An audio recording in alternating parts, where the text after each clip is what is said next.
on, guys?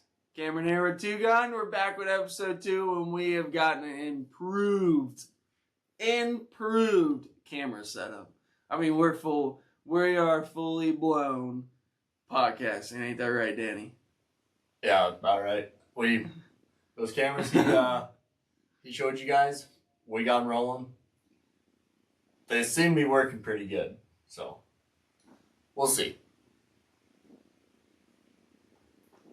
You bet. So, we want to kind of wrap up, not necessarily wrap up, but what we want to talk about today is when I started Two Gun, it was not just I want to make hat and t-shirts. That's not what I'm after. That's not what I'll ever be after. I'm after a lifestyle brand.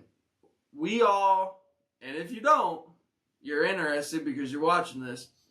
You're interested and or live the Western lifestyle.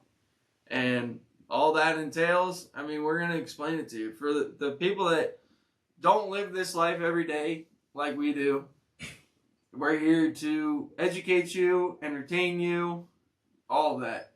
But we're going to touch on that. We're going to touch on branding. We're going to talk a lot about branding. It is branding season here in Montana, pretty much everywhere, but in Montana, it's full blown. We are branding a lot right now. And also, I really wanted to touch on shitty TikTok hats selling for $1 million on TikTok, and it's really bugging me. So we were definitely going to touch on that. What you got, Danny? All I was going to say is, I know that you've been talking about how it's been driving you nuts for the past week now. You've been saying you've been seeing all sorts of stuff that's just been grinding your gears, for the lack of better words. And I will support anybody that is trying to do this. That's not what I'm after. But if you're going to do this, you got to do it. You can't just fool and fart around and make some shitty. You got to put effort in it. You got to be creative.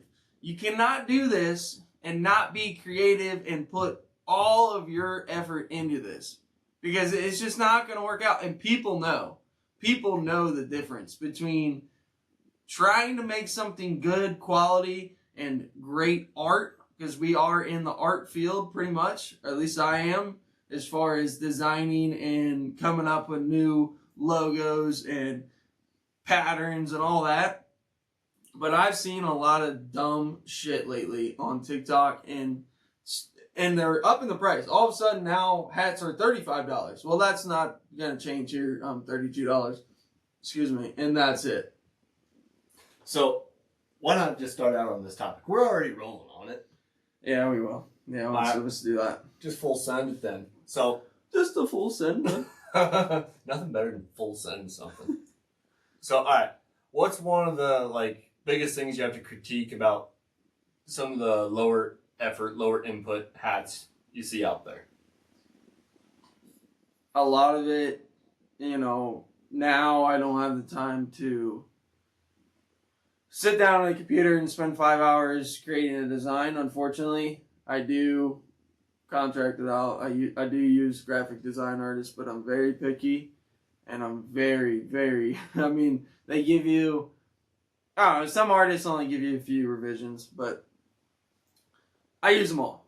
Because when I release something, I have 2, 3, 4 designs right now that are in the works, but I will not release them until they're 100% perfect. I mean, it down to the last line. They have to be perfect, and that transfers over to the execution. That transfers over the execution of the whole thing. You can have a bitch and killer design and then fuck it all up with the patch. So if those guys are actually trying to be in the hat company and their only resources are what they're if they're putting those poor quality, low effort hats in, and they are wanting to be in the hat company, what would you advise them to do to actually take that next step. And I'm not knocking anybody that's trying to do it. Like, we all start somewhere, for sure. There's definitely designs that I had put out in the early stages that just, they weren't awful, but I would have done them differently, and that's just a part of this whole learning process of trial and error, trial by fire, I like to call it. Trial by fire. But most definitely, I'm not knocking anybody. And that's something I wanted to talk about too, is anybody could be doing what I'm doing. This is not necessarily a hard skill to learn, really. It just, half-ass effort just pissing me off is what I'm seeing. And I mean, the sales reflect. I do see that sales reflect on those, but this is my kind of like coming on here and telling you suck. Yeah, some of you suck. But you're putting your heart and your soul into these designs. I mean, you're putting your heart, your soul. I mean, you're putting your time and effort. You're not doing this to just have fun, play with it. You're not doing this to earn a quick buck. You're doing it to create a brand. You're doing it. We'll get into some other topics about that, but I mean, at the end of the day, is you want your products to be quality. You want people to be proud to wear it. You want people to go out in public and be like, yeah, I got this 2-gun hat. And people be asking, man, where'd you find that? Like, that's a bitchin' hat. Like, where'd you find that? Well, I do have to say that, even the big brands that we know, the household brands that you see at all the stores, Cinch, I wouldn't say Wrangler. Wrangler's really old, but Cinch and Kimes and stuff like that. Everybody started basically where I was at. I mean, maybe had a little bit more of a head start, possibly, but they didn't start with $120 worth of hats, and that was pushing it at the time. But everyone starts somewhere, and you got to just, I mean, it's a trial and error. But I do want to say, we need to, make bullying okay. Constructive criticism needs to happen. Because it happened to me. I mean, there was designs that I put out. I mean, it's actually in camera that people told me that it just fucking sucked. Just plain sucked. And I needed to hear that because I'm like, all right, well, I need to lock the fuck in. Yeah. I need to lock the fuck in and not make shitty designs. Mm. And here we are. I mean, and I still will slip up. I mean, it's not that I'm perfect. You're not perfect. Nobody's perfect. But there is a certain point where, are you even fucking trying? Like, come on now. I seen a hat on TikTok, and they made it $35 now. And it looked like a second grade student had drew it. And it's like, oh my goodness.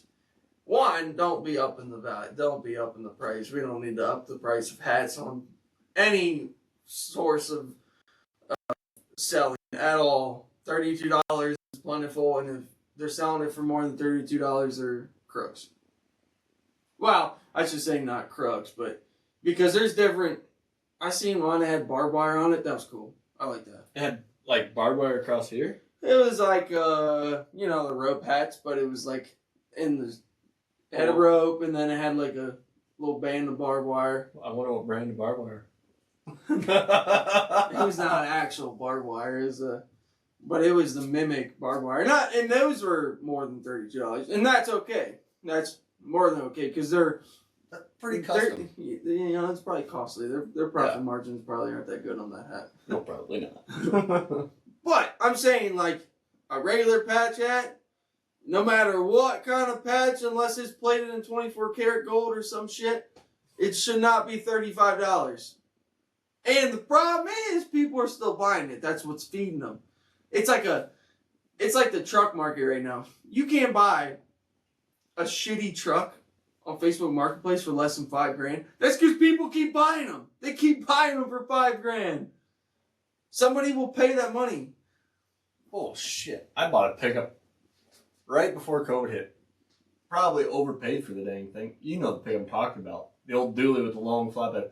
We'll have to get that on here. in some, not on the podcast, but on that viral sound that's going around right now. It's like on the way to the liquor store, and it's like the tugboat honking or the ship honking. Oh yeah, that's your dually because he has it's a single cab dually, cab and chassis, but has a flatbed on it. I mean, this flatbed is bigger than your dreams. like you could throw. Well, I've packed up and moved everything I've owned on it a few times. Well, even my stuff. You helped me move with it. Well, I put my mattress on there. Queen size mattress. It didn't even take up half the dang flatbed. It's pretty massive. I mean, you could take the kids to the store in that thing. Did I ever show you the picture of we put a cattle loading chute, a portable cattle loading chute on the back of it, and it still didn't reach off the end of it. I mean, is your dad's one? No, it was. Well, yeah, I guess it was my dad's, but it was down there at Jimmy's, and he just threw it on that flatbed with his loader, and I just had to throw one strap on there. I was able to load up my dogs, some square bales on there, a bunch of just random stuff that I had to take back to my dad, and there's still plenty of room for the dog. It's like a mega cab long bed.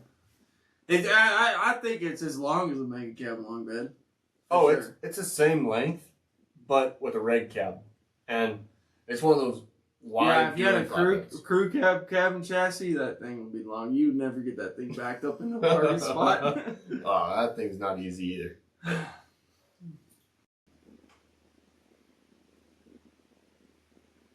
Is it recording? You're on. We're not cutting that out. Alright, we're still getting this new system figured out, guys. Anyhow, I was talking with some people that have also done this, doing this, and something that we collectively, relate on is that when I set out on this journey, it was not, like I said in the intro, I did not just want to make hats and t-shirts. Like, that's not what I'm after. I want to do the full everything. And more than that, I just would like to connect, everybody that has interest in this lifestyle. If it's from cowboying, farming, ranching, everything in between, rodeo. It doesn't matter. I just want to connect everybody on the same page and get us all together. I mean, it's a lifestyle thing. For the people that don't do this every day and don't live it, I think they underestimate what this actually is. Well, and I think a lot of people, like, no matter if they're in the rodeo, the ranching side of it, heck, even the English riders or horse jumpers, I mean, it's all... I mean, I'm gonna get slapped by my girlfriend's mom for that one. Are you? I love English riders, alright? Don't hate me forever. Well, I mean, either way, they can still like it style. You can like whatever you want. But I will make fun of you. Oh, there's no saying. None of those people aren't gonna make fun of each other. I'm kidding. Don't hate me forever. I've already gotten talked to about this because I've made a few comments at the horse shows that they did not like. Oh, really? Yeah. Do you want to share? No. I'm already in deep water. That's fair. Already deep enough waters talking about it on here. Well, that's fair. I'm gonna get talking to. But no, it's, we're all in our own branches of the same tree at the end of the day. No doubt. So, I mean, in our root, we gotta help preserve it. We gotta help pass on to the next generation. And heck, even our current generation, we've lost more knowledge than... there's been more knowledge lost in the 2-3 generations leading up to us than we'll ever actually figure out and learn. And it's actually our duty and job to make sure that we learn as much as we can and we're able to pass it down to the next generation. You know why it's not going to get passed down? Why? Because nobody can afford land. Oh, that's a big Well, factor. maybe in like Kansas or like Oklahoma or something like that. But up here in the beautiful land, you can't afford land. Hey. So it isn't going to get passed down. It's going to get passed down and sold. Views are pricey. Views are pricey. Very. If you can see the mountains, you better expect seven to 10,000 an acre. Oh, easy. Yeah. I mean, it was 10 to 11,000 an acre here, and we can see the mountains. I mean, they're kind of just a far landscape, but you can still see them. There's a place that sold up not far from here, I guess I could say. Yeah. That it sold for $20,000 an acre. And yeah, it's got real pretty views, and it is the place I originally grew up on. But it's henceforth sold. So Oh. I'm tracking now. I was about to. it's not the place. It's not the place my folks ended up bought. It's the place they leased for years. Yeah. So, and that's the other thing is, it is so hard for a younger generation to get a lease on anything. The Tesla phone. No. Tesla phone one. No. Down the road from there. No. You'll tell me off camera. Yeah, well, that'll be something else. Well, there's a lot I'm thinking now. discussions that go on off camera that we have to figure some things out sometimes, but that's why it's a struggle, and I think that it's very important to talk about these things on camera and put it on YouTube, because what are we at? 1% that is ranching and farming. 1% of America, right? Something like that. I'm not sure what the percentage is. Pretty sure it's 1%. What's going on, guys? We had some technical difficulties, as you probably see in the video already. We, not just the one, but we completely self-deleted the second half of episode 2, so here we are at a later date. We both work full-time jobs, so. And as you can tell, we're both actually wearing coats today, and it's a lot colder outside. It feels like 32 outside, apparently, my phone says. Yeah, it's cold out there, but we left off kind of talking about, there's 1% of America that's in agriculture. In agriculture in general. And, yeah, like I said, I don't know that number. I don't know, yeah. I feel like I've heard it said a time or two. Obviously not facts, but yeah. I've heard it said. I mean, it sounds about right. I think the agriculture industry is pretty small compared to the America's population. I guess you could say world's population too. Yeah, well, and something that we're gonna kind of hit on too is it's hard to talk on camera about it because people get so biased and so opinionated about it, which rightfully so in a lot of cases. But every generation feels somehow put out by either the previous or the succeeding generations. Whether that is they felt entitled to get something, or it's hard for agriculture to continue through the generations when there's the animosity between the generations, whether it's young generations feeling animosity for the older generations or the older generations feeling animosity for the younger generations. And some of that there's rightful bias on some of that, and I think it's a fine line to walk, and that's about all we wanted to get into that.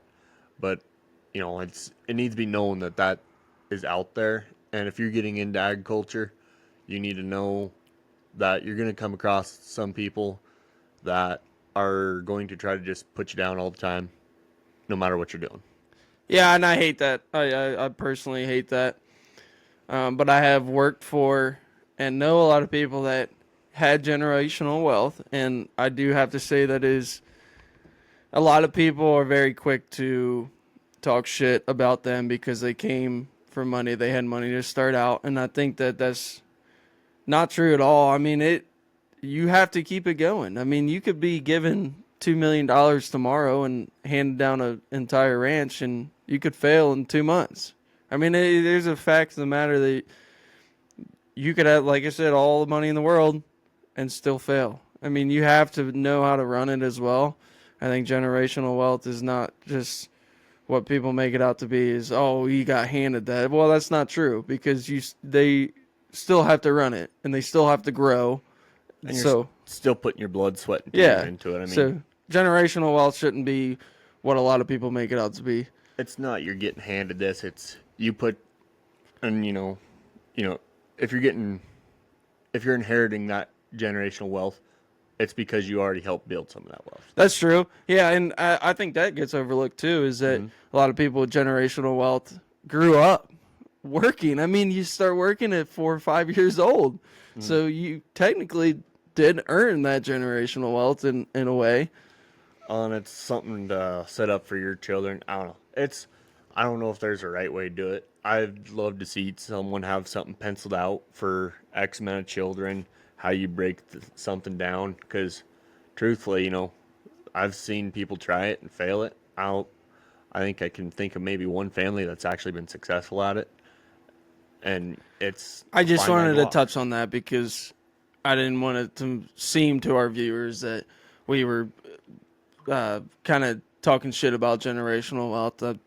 I mean, I wasn't handed anything. I mean, that's just how it is, man. That's just the cards that were dealt to me in life. So, and I think that's something to be said as well, as if you didn't come from anything, and you shouldn't be talking down upon people that were dealt a better hand of cards. I mean, suck it fuck up, get to work, and build your own. Exactly. And then we were going to talk. We did talk about we branding. did, but it got deleted. So basically, guys, we recorded it, and we thought, hey, we shut the computer, it'll probably still upload. Well, it did not. It cut off. where you'll see where it cut off. Yeah, and we also messed with our audio a little bit, so yeah. So there should be improvement, audio improvement from where we cut off. If it's not, let us know. Because we sat here and tested for like 20 minutes and with different settings. Out.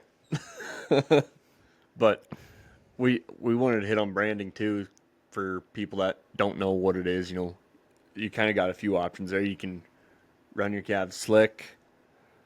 You can run them slick or brand them or freeze brand them. Not many people run them slick, but it is a thing. Yeah. It is a thing to run them slick, but that's not common. Yeah, not many people run them slick because you can't. There's no. At the end of the day, it's kind of like having a title on a car. It's proof that animal is yours.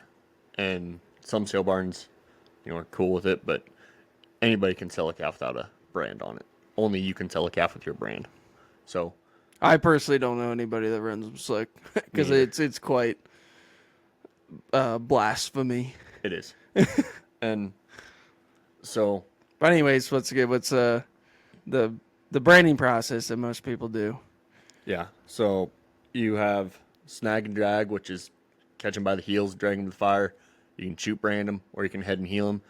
That shoot branding, it's great when you have a small crew, and sometimes it's the only way you can do it. Especially, like I said, if you have a small crew or if you just have limited resources, small amount of calves, that snag and drag, or they call it just heel branding. It'll be a circus. It'll be a circus. If you don't have a crew, snagging and dragging, it'll be a circus. Oh, it can be a circus. It can get pretty western and rowdy if you don't have a good crew snagging and dragging. So I think that what you're going to talk about next is, for a smaller operation, the best way to go. You're talking the head and heel? No, I'm talking about if you don't have the resources, table branding is 100% the way to go. Or shoot, per se. Yeah. Calves obviously table, but shoot, if you have to brand your cows too, shoot for sure. That's if you don't have the people. Yep. And then if you can put a crew together of some people that know a little bit about roping and a little bit about riding horseback and whatnot, snag and drag is a good way to go. You can be more efficient than a table if you got guys that know what they're doing. And it's a good way for people to get into roping if they have some good guidance in there. The head and heel branding is one of those where you want to go into it knowing what you're doing a little more, because it can be the most efficient. It's least amount of stress on the calves. I think as far as stress goes, the head and heel brandings are the least amount of stress on your calves because you don't have to sort the cows off. And you're only dealing with that calf for maybe 60 seconds from the time that first rope's on it. If you have good ropers, it can be quicker maybe. And then I'd say the snag and drag, because yes, you got to sort them off their mothers, but as soon as they're rope branded, they're out back with the mom. Shoot branding, you have to sort they're isolated. They got to go through a shoot, and it's just too much time away from their mother, like claustrophobic for them, I guess. And I think that's just the most amount of stress you can put on a calf, which, like I said, if you have a small crew, it's what you do. And you know what? It's perfectly fine. We do it too. I mean, we do all of them around here. The head and heel's a little more. That's pretty like, Specialized. I've seen it out of more cowboy operations. Oh, for just sure. out in the pastures, just Brandon. And I do have to say that snag and drag compared to a shoot or a table, it can definitely get Western if you've had too many sodas that day, or just it can just be dangerous. I think that I think some people forget how dangerous it could be. I mean, you're one horse blow up away from getting people actually hurt, which is no good. That's never good. No. And because I know we're closing up here soon, I wanted to let our one commenter know what bulldogging was, because I forgot about that. Was that in the part that got That was in deleted? the part that got cut out. All right. Shoot. It's hard re-recording because we kind of know what we talked about, but we didn't know what we mentioned because we were kind of winging it just like now. But yeah, re-recording is really hard. Bulldogging. So bulldogging and steer wrestling, the words are interchangeable. It's just the old person term for steer wrestling. And it's, you go into a team roping box, you go out there, no ropes. You just go out there, jump off your horse, wrestle a steer to the ground. 300-400 pound steer, grab him by the head, throw him on his ass. That is what it is in essence. Pretty rowdy. Pretty rowdy if you ask me. I haven't done it. Probably won't ever do it. I love It'd it. be cool. But that ship has sailed. My rodeo ship has sailed. Missed the mark. I'm too old now. No. You can Not for like. Not Well, team for roping? rough stock. Oh, I yeah, should rough have said rough stock. For rough stock stuff, a little too old. Yeah. Well, I don't Some people probably take that to heart, but I mean, it is what it is. I have kids. I have a job that I have to pay bills. I can't just be going out there doing rough stock and hurting myself. can't risk getting hurt. No, because I'm broke. Yeah. If I can't work, then I'll lose. We're at to move out of our house. I mean, maybe if I have money one day and I just have a midlife crisis, I might get into rough stock and be like, screw it. I can get hurt. Not right now. Well, anyway, I think that wraps up what we had anyway. Yeah, I'm pretty sure that's all we had going. I just created I guess you call it CGI. I don't know, an intro. So let me know how that goes, because I'm pretty excited about that. I mean, everything that we have done up until this point is trial by fire. Like I said, trial. I love the trial by fire because we're burning up. Well, and in the part that got deleted, his discount code is Bulldogger. Oh yeah. For this video, 10% off your entire order on twogunwesternapparel.com. It is going to be Bulldogging. Put that code in to get 10% off your entire order, and we got the new and improved Vaquero, soon to be replaced with the Vaquero that's on there right now. And most of our hats are in stock. The one hat that is out of stock is just hard to get, the hat itself. But we press them in-house. We got a big surprise coming. I keep hinting at it. We'll be here May 13th, hopefully.